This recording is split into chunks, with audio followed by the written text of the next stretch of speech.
পৃথিবীতে কেউ স্থায়ী হয় না, হোক না সে ফেরাউন কিংবা নমরুদ, কেউ হবে চিরকাল রয় না। চলে যাই সব ছেড়ে যেতে হয়, মৃত্যু মানে না কোনো পরিচয়। চলে যাই সব ছেড়ে যেতে হয়, মৃত্যু মানে না কোনো পরিচয়। সব রাজা মহারাজা আর মহাবীর, সব রাজা মহারাজা আর মহাবীর, কাউকে সে অবকাশ দেয় না। পৃথিবীতে কেউ স্থায়ী হয় না। আল্লাহুম্মা সাল্লি আলা সাইয়্যিদিনা মাওলানা মুহাম্মদ ওয়া আলা আলি সাইয়্যিদিনা শাফিঈনা মুহাম্মদ।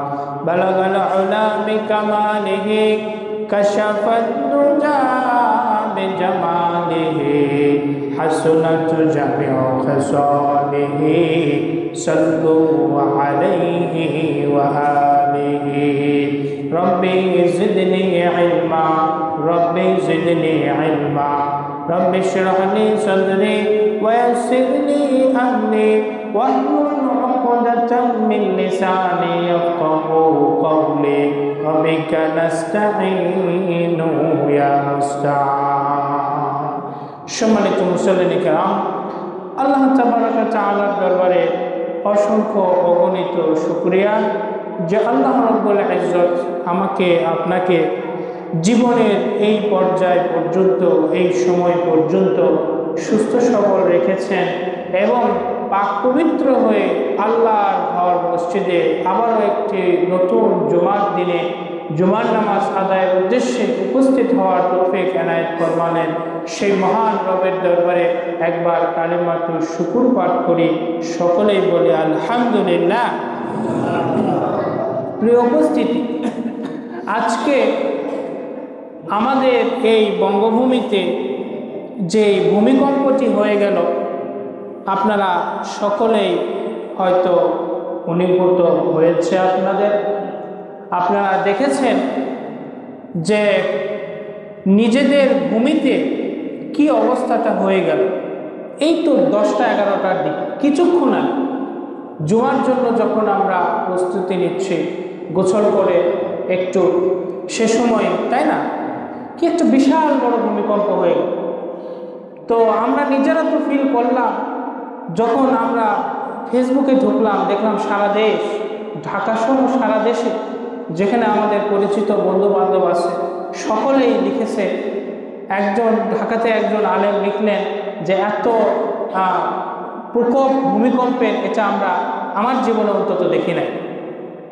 বিভিন্ন জায়গায় বড় রকমের ক্ষয়ক্ষতিও হয়েছে। এই তো কিছুক্ষণ আগে ডক্টর মিজানুর রহমান আজহারি পোস্টে লিখলেন যে আজকে যদি মাত্রা আরেকটু বেড়ে গিয়ে একটা বড় ধরনের ভূমিধস এই বঙ্গভূমিতে হয়ে যেত, তাহলে চিন্তা করে দেখেন আমাদের কতজন আমরা এমন ছিলাম যাদের ফজরের নামাজটা পড়ার তৌফিকটা হয় নাই। আজকে ফজরের নামাজ ব্যতীতই হয়তো আমাদেরকে কবরে চলে যেতে হতো। প্রিয় উপস্থিতি, এটি আমাদের নিজেদেরকে, নিজেদের চৈতন্যকে নাড়া দেওয়ার জন্য এসব ফাসাদ পৃথিবীর বুকে হয়। আল্লাহ রাব্বুল ইজ্জত কোরআনুল কারীমে বলছেন, যাহারাল ফাসাদু ফিল বাররি ওয়াল বাহরি বিমা কাসাবাত আইদিন নাস। এই জমিনের স্থলে এবং জলে তোমরা যে ফাসাদ দেখতে পাও, যে ফাসাদ, যে হাঙ্গামা দাঙ্গামা, যেই অন্যায় অবিচার, যেই দুর্যোগ, প্রাকৃতিক দুর্যোগ নামে যেই ফাসাদকে তোমরা প্রাকৃতিক দুর্যোগ নামকরণ করেছ, এই প্রাকৃতিক দুর্যোগ যেগুলো তোমরা দেখতে পাও, বিমা কাসাবাত আইদিন নাস, এটা হচ্ছে মানুষের নিজের হাতের কামান। এটা আমাদের হাতের কামান, আমার আপনার কর্মফল। প্রিয় উপস্থিতি, কত কষ্ট করে একজন মানুষ আমাদের সমাজ থেকে যখন বিদেশ যায়, সর্বপ্রথম যেটি বানায় সেটা হচ্ছে একটা সুন্দর বাড়ি, ঠিক কি না? একটা সুন্দর বাড়ি বানায় না? গ্রামে গঞ্জে ঢুকলে সবচেয়ে ভালো রং চং করা 2-3 তলা বিল্ডিং দেখলে সবাই আগে জিজ্ঞাসা করে এই বাড়ির কেউ বিদেশ আছে কিনা, ঠিক কি না? তো এই যে কষ্টের পয়সা উপার্জিত সম্পদ থেকে আমাদের আরামায়েশের জন্য যে সুন্দর বাড়িটি বানাচ্ছি, সেটি ভেঙে যাওয়ার জন্য কতটুকু সময়ের দরকার, ঠিক কি না? একটা মুহূর্ত, একটা মুহূর্ত। আল্লাহ বলছেন এটা বিমা কাসাবাত আইদিন নাস, এটা তোমাদের নিজেদের হাতের কামান। আমাদের ফিরে দেখার, ঘুরে দেখার সময় এসে গেছে।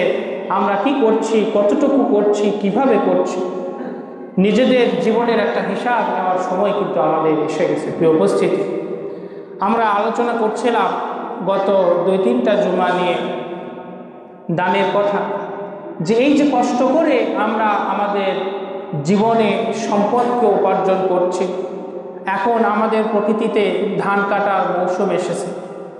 পুরো দেশ জুড়েই কম বেশি 1 সপ্তাহ আগে পরে ধান কাটা শুরু হয়েছে, ঠিক কিনা?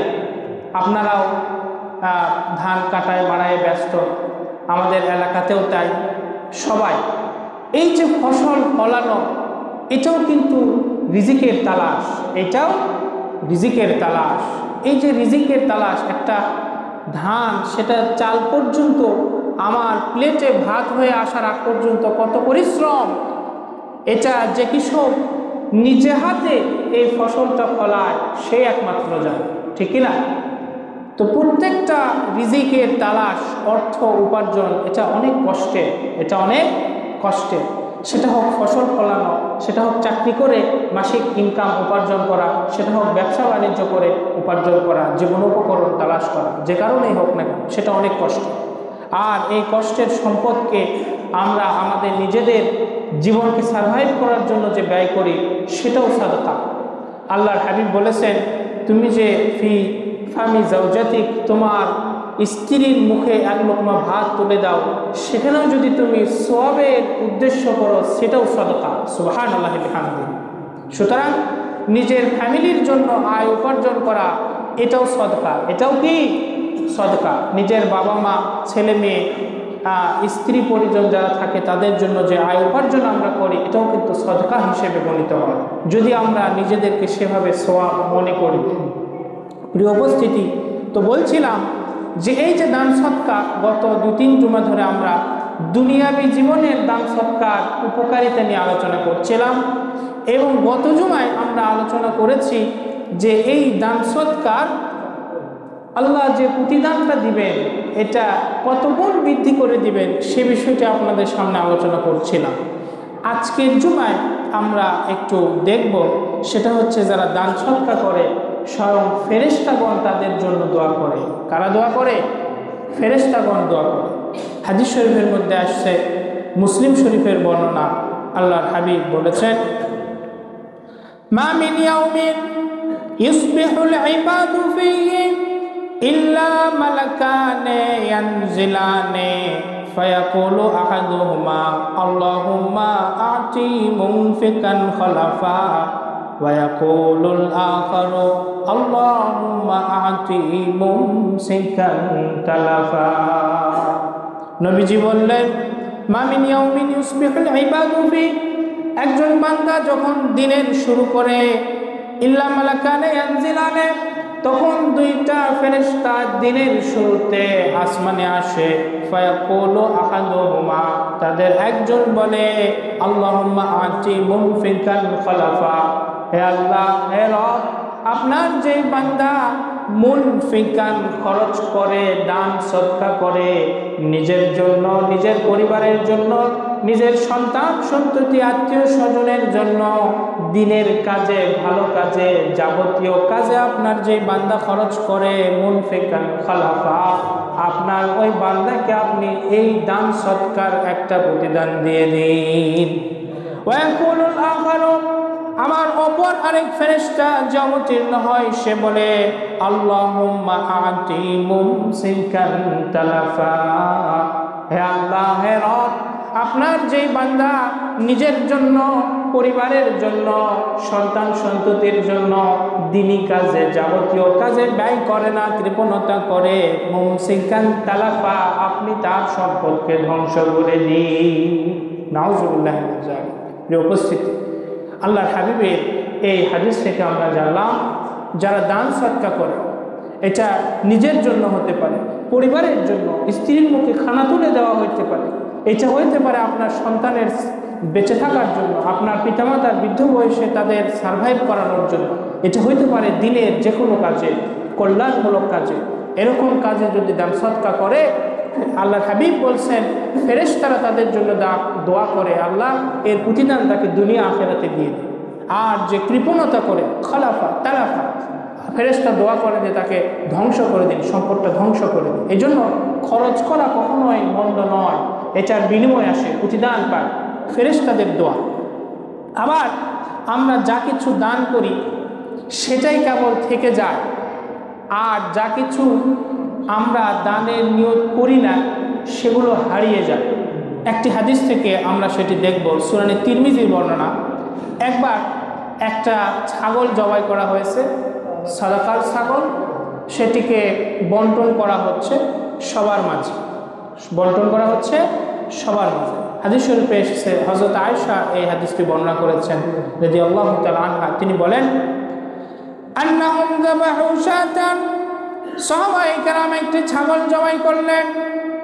ফাকালা নবী সাল্লাল্লাহু আলাইহি ওয়াসাল্লাম, এই ছাগলটি জবাই করার পরে যখন এই দান সদকার ছাগলটি জবাই করে তার সমস্ত মাংসগুলোকে মানুষের মধ্যে বিতরণ করা হচ্ছে, আল্লাহর হাবিব এক পর্যায়ে এসে জিজ্ঞাসা করলেন মা বাকিয়া মিনহা, ও আমার সাহাবাই, যে ছাগলটি জবাই করে তোমরা বিতরণ করছো, এই ছাগলের কোনো অংশ কি বাকি আছে কিনা বিতরণ করা? ক্বালাত মা বাকিয়া মিনহা ইল্লা কাতিফাহা, তখন তারা বললেন মা বাকিয়া মিনহা ইল্লা কাতিফুহা, যে ইয়া হাবিব আল্লাহ, যে ছাগলটি আমরা জবাই করেছি সেটা দান করতে করতে, বন্টন করতে করতে কোনো অংশ বাকি নাই, শুধু কাঁধের, কাতিফুন কাঁধ, এই কাঁধের একটা অংশ, সামান্য অংশ বাকি আছে।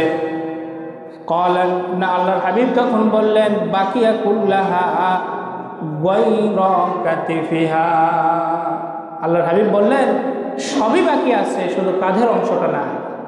দেখেন দৃষ্টিভঙ্গিটা দেখেন। আল্লাহর হাবিব জিজ্ঞাসা করলেন যে ছাগলটা যে জবাই করে বন্টন করা হচ্ছে এর কোনো অংশ বাকি আছে কিনা? উত্তর দেয়া হলো যে সবই বন্টন করা হয়েছে, শুধু কাঁধের অংশটা আছে। আল্লাহর হাবিব বললেন না, বাকিয়া কুল্লুহা, পুরাটাই আছে, গায়রা কাতিফিহা, কাঁধের অংশটা ছাড়া। সুবহানাল্লাহি ওয়া বিহামদিহি। এটা হচ্ছে দৃষ্টিভঙ্গি। আমরা বইয়ের মধ্যে ইতিবাচক দৃষ্টিভঙ্গির একটা উদাহরণ পড়েছিলাম, সেটা হচ্ছে যে একটা গ্লাসে যদি অর্ধেক পানি আছে এরকম একটা গ্লাস দেখিয়ে যদি বলা হয় যে এই গ্লাসে কতটুকু পানি আছে, তাহলে যারা ইতিবাচক মানসিকতার মানুষ তারা বলে যে এই গ্লাসে অর্ধেক পানি আছে, আর যারা নেতিবাচক মানসিকতার মানুষ তারা বলে এই গ্লাসের অর্ধেক ফাঁকা। কথা কি দুইটাই সত্য কিনা? যারা বলেছে গ্লাসের অর্ধেক ফাঁকা তাদের কথা সত্য কিনা? তাদের কথাটাও সত্য। আর যারা বলেছে গ্লাসের অর্ধেক পানি আছে তাদের কথাটাও সত্য, কিন্তু দেখার দৃষ্টিভঙ্গিটা আলাদা। যারা বলে অর্ধেক পানি আছে তারা আছেটাকে উদ্দেশ্য করে, অ্যাক্টিভ আছে, এটি আমার নিজের হস্তক্ষেপের মধ্যে আছে, তারা দেখে আমার কাছে কি আছে। আর যারা নেতিবাচক চিন্তার মানুষ তারা মনে করে কি নাই, তারা আছেটা চিন্তা করে না, তারা বলে অর্ধেক গ্লাসের পানি তো নাই, তারা বলে অর্ধেক ফাঁকা। আল্লাহ হাবিব সাল্লাল্লাহু আলাইহি সাল্লাম থেকে এই হাদিসে আমরা ইতিবাচকতার শিক্ষা পাই যে জীবন থেকে আমাদের ইতিবাচকের শিক্ষা নিতে হবে। দেখেন, স্বভাবত এই প্রশ্নের উত্তরে আমরা এটাই বলতাম যে সবই বন্টন করা হয়েছে, শুধু কাঁধের অংশটা বাকি আছে। আল্লাহ হাবিব বললেন, না, যা কিছু তোমরা বন্টন করে ফেলেছো আল্লাহর রাস্তায় চলে গেছে, ওইটাই বাকি আছে, আর কাঁধের অংশটাই নাই, কারণ ওটা তোমাদের এখনো হাতে, ওটা এখনো সদকা করা হয় না। সুবহানাল্লাহ বিহামদিহি। প্রিয় উপস্থিতি, দুইটা হাদিস আপনাদের সামনে বললাম। প্রথম হাদিস থেকে আমরা জানতে পারি যে ফেরেশতাগণ যারা দান সদকা করে নিজের জন্য এবং দিনী কাজে, তারা ফেরেশতাগণ তাদের জন্য দোয়া করে, হে আল্লাহ তাদের সম্পদকে আরও বৃদ্ধি করে দেবে। আর যে কৃপণতা করে, ফেরেশতাগণ তাদের জন্য দোয়া করে যে সম্পদকে ধ্বংস করে দেবে। দ্বিতীয় হাদিসে দুইটা শিক্ষা। প্রথম শিক্ষা হচ্ছে যে জীবনের দৃষ্টিভঙ্গিটা ইতিবাচকভাবে নিতে হবে। যা কিছু আছে সেটাকে আমি কিভাবে সর্বোচ্চ সুন্দরভাবে উপভোগ করতে পারি সেই শিক্ষাটা নিতে হবে। যা কিছু নাই সেটা তো নাই, ওদিকে তাকাইলে হতাশা বেড়ে যায়, হতাশা বেড়ে যায়। আল্লাহ হাবিব বললেন যে যেটুকু অংশ সদকা করা হয়েছে ওটা আল্লাহর খাতায় চলে গেছে, ওইটাই তোমাদের জন্য বাকি আছে, ওটা লিপিবদ্ধ হয়ে গেছে, ওটা তোমরা পাবা দুনিয়ায় উপকার হিসেবে অথবা আখিরাতে সওয়াব হিসেবে। কিন্তু যেটা তোমরা এখনো সদকা করনি ওইটাই বরঞ্চ নাই, ওইটাই তোমরা পাবা না, ফিরে পাবা না। প্রিয় উপস্থিতি, গত জমে আমরা বলছিলাম দানের কি পরিমাণ আমরা সওয়াব কত গুণে বৃদ্ধি করে পাব। তো এই যে দান সদকা, এটা কিন্তু ঈমানি হালতের দলিল, আমার যে ঈমান আছে এটার দলিল হিসেবে ব্যবহৃত হয়। আরেকটি হাদিসে এসেছে, সহিহ মুসলিমের বর্ণনা। আল্লাহ হাবিব সাল্লাল্লাহু আলাইহি সাল্লাম বলেন এই হাদিসের ভিতরে, আত-তুহুরু শাতরুল ঈমান, পবিত্রতা হলো ঈমানের অংশ, ওয়ালহামদুলিল্লাহি তামলাউল মিজান, আর সুবহানাল্লাহ এবং আলহামদুলিল্লাহ এই যে তাসবিহগুলো পড়ি এটা হচ্ছে তামলাউল মিজান। আখিরাতে কিয়ামতের দিন যখন হিসাব নিকাশ হবে, ওই মিজানের পাল্লাকে এই জিকিরগুলোকে ভারী করে দিবে। এই যে হাদিসের মাঝখানে একটা শব্দ, এই কথাটা সম্পর্কে বুখারীর সর্বশেষ হাদিস হযরত সালমান ফারসি রাদিয়াল্লাহু তাআলা আনহু থেকে বর্ণনা একটি হাদিস আছে। ছোট্ট একটা আলোচনার মাঝখানে একটা তাসবিহ আপনাদেরকে শেখাই, আমি চেষ্টা করি এটা আমল করার জন্য। খুবই ছোট্ট একটা, সুবহানাল্লাহ আলহামদুলিল্লাহ ওয়ালা ইলাহা ইল্লাল্লাহ ওয়াল্লাহু আকবার, খুবই ছোট ছোট আলফাজ, সুবহানাল্লাহ আলহামদুলিল্লাহ। আল্লাহর হাবিব বলেছেন, বুখারীর সর্বশেষ হাদিস হযরত সালমান ফারসির বর্ণনা, তিনি বলেন, কালিমাতানে হাবিবাতানে ইলার রহমান, দুইটি কালেমা এমন রয়েছে, হাবিবাতানে ইলার রহমান, আল্লাহ তাআলার কাছে খুবই প্রিয়, সকিলাতানে ফিল মিজান, এবং কাল কিয়ামতের দিন হাসরের মাঠে মিজানের পাল্লায় অনেক ভারী হবে। কালিমাতানে হাবিবাতানে ইলার রহমান, সকিলাতানে ফিল মিজান ওয়া খাফিফাতানে আলাল লিসান, আমার উচ্চারণ করতেও অনেক সহজ, অনেক ছোট। সুবহানাল্লাহি ওয়া বিহামদিহি সুবহানাল্লাহিল আযীম। এই সুবহানাল্লাহি ওয়া বিহামদিহি একটা, সুবহানাল্লাহিল আযীম দ্বিতীয়টা। এই দুইটি কালেমা, আলফাজ, শব্দ, ইবারত সালমান ফারসি বলেন আমি নবীজির কাছ থেকে শুনেছি, বুখারীর সর্বশেষ হাদিস এটি। বলে যে এই দুইটা কালেমা, এই দুইটা বাক্য ওজনে অনেক ভারী, মুখে উচ্চারণে খুবই সহজ, আর আল্লাহর কাছে খুবই প্রিয়। এই জন্য আমরা নামাজের পরে অনেকেই খুব দ্রুত দাঁড়িয়ে যায়।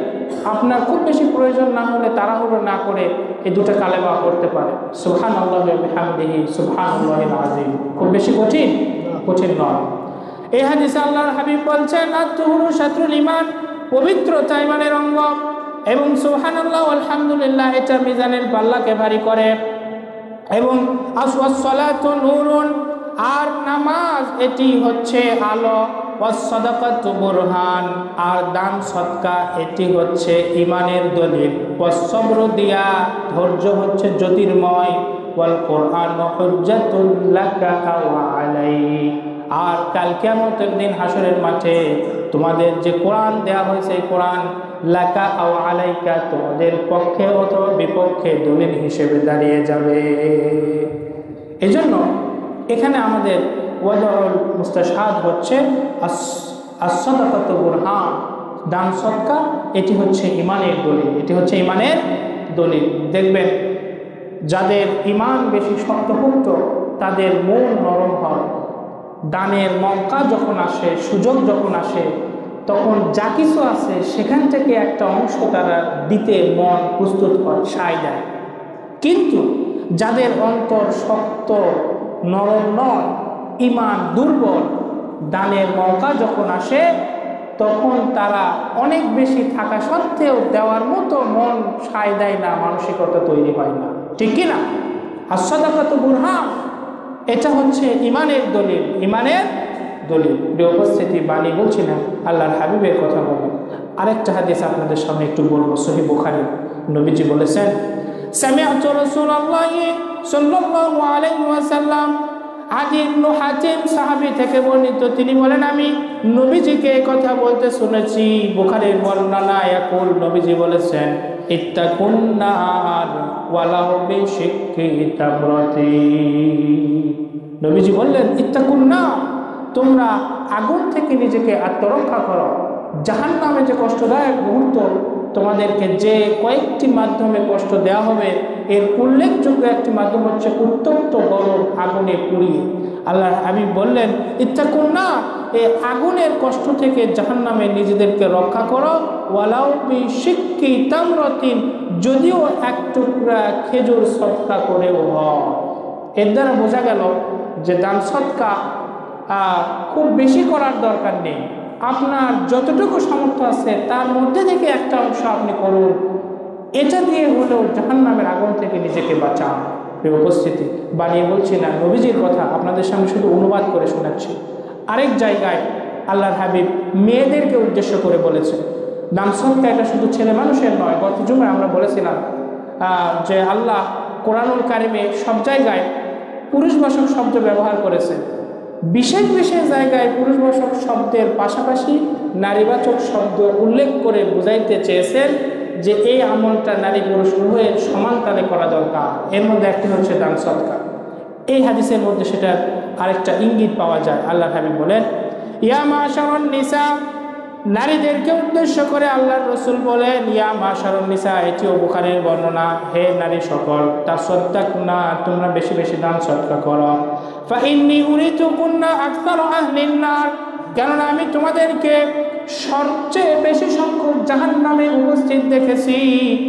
আল্লাহর হাবিব এই কথাটি বললেন ঈদের খুতবায়, ঈদের নামাজ পড়ার আগে যখন আলোচনা হয় সেই আলোচনার ভিতরে বললেন। এখান থেকে বোঝা যায় নারীরা রাসূলের জামানায় ঈদগাহে যেত, ঈদের নামাজে উপস্থিত হইত। তো আল্লাহর হাবিব সাল্লাল্লাহু আলাইহি ওয়াসাল্লাম ঈদের জুমায় যখন খুতবা দিচ্ছেন তখন তিনি বললেন যে ইয়া মাশারুন নিসা, নারীদেরকে সম্বোধন করে যে তোমরা একটু দান সদকা করো। ফা ইন্নী উরিতুকুন্না আকসারা আহলিন নার, আমি যখন মেরাজের সময় জান্নাত জাহান্নাম দেখার সুযোগ আমার হয়েছিল, ওই সময় জাহান্নামে আমি তোমাদের সর্বোচ্চ সংখ্যক উপস্থিতি দেখেছি। তো তখন নারীরা প্রশ্ন করলো, ফাকুল না, নারীরা বলল ওয়া বিমা ইয়া রাসূলুল্লাহ, ইয়া হাবিবাল্লাহ, আপনি আমাদেরকে যে জাহান্নামে সবচাইতে বেশি দেখেছেন এটা কেন? নারীরা কেন সবচাইতে বেশি জাহান্নামী হলো? ক্বালা, নবীজি উত্তরে বললেন তুকসিরনাল লানা ওয়া তাকফুরুনাল আশীর। তুকসিরনাল লানা, তোমরা সবচাইতে বেশি অভিশাপ দিয়ে থাকো, ওয়া তাকফুরনাল আশীর, এবং স্বামীর সবচাইতে বেশি অকৃতজ্ঞ। দুইটা কারণ আপনারা আরো ভালো বেশি বোঝার কথা, যাদের বয়স অনেক হয়েছে সংসার জীবনে। আল্লাহর হাবিবের কথাটা সত্য কিনা? তুকসিরনাল লান, কথায় কথায় যারা বেশি লানত দেয় এটা কিন্তু মহিলারা, ঠিক কিনা? কিছু হতে কি না হতে তারা অভিশাপ করে। তারা কি করে? অভিশাপ করে। আল্লাহর হাবিব বললেন এই অভিশাপের কারণে তোমাদেরকে সবচেয়ে বেশি আমি জাহান্নামে যেতে দেখেছি। আরেকটা কি? ওয়া তাকফুরনাল আশীর, স্বামীর অকৃতজ্ঞ।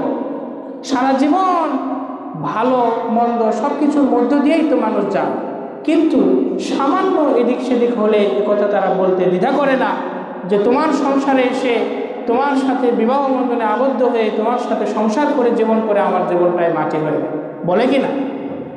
তো সংসার জীবনে তো কত কিছুই হয়, কিন্তু তারা এক মুহূর্তের ভিতরে সমস্ত ভালো অনুদানগুলো, ভালো আচরণগুলোকে ভুলে যায়, অস্বীকার করে। আল্লাহর হাবিবের বর্ণনা, তিনি বললেন এই দুইটি কারণে তোমাদেরকে আমি জাহান্নামে অধিক সংখ্যক দেখেছি, সুতরাং তোমরা ইয়া মাশারুন নিসা তাসাদ্দাকনা, তোমরা বেশি বেশি দান সদকা করো, এবং তোমরা এই যে পাপ, এই যে দুটা মন্দ কাজ করো, এখান থেকে যেন আল্লাহ মুক্তি দিয়ে তোমাদেরকে জান্নাতি হওয়ার সুযোগ করে দেয়। সকলে বলে আমিন। উপস্থিতি, দান সদকা সম্পর্কিত যে হাদিসগুলো আপনাদের সামনে বললাম সবগুলোই সহিহ সনদে বর্ণিত। আল্লাহ পাক আমরা আমাদের এই কষ্টের সদকা দানগুলো যখন আমরা করব, তখন এই সমস্ত কথাগুলোকে মাথায় নিয়ে আমলের এবং সওয়াবের আশা নিয়ে ইনশাআল্লাহ করবো। আল্লাহ পাক আমাদের সকলকে তৌফিক দিক। সকলে বলে আমিন।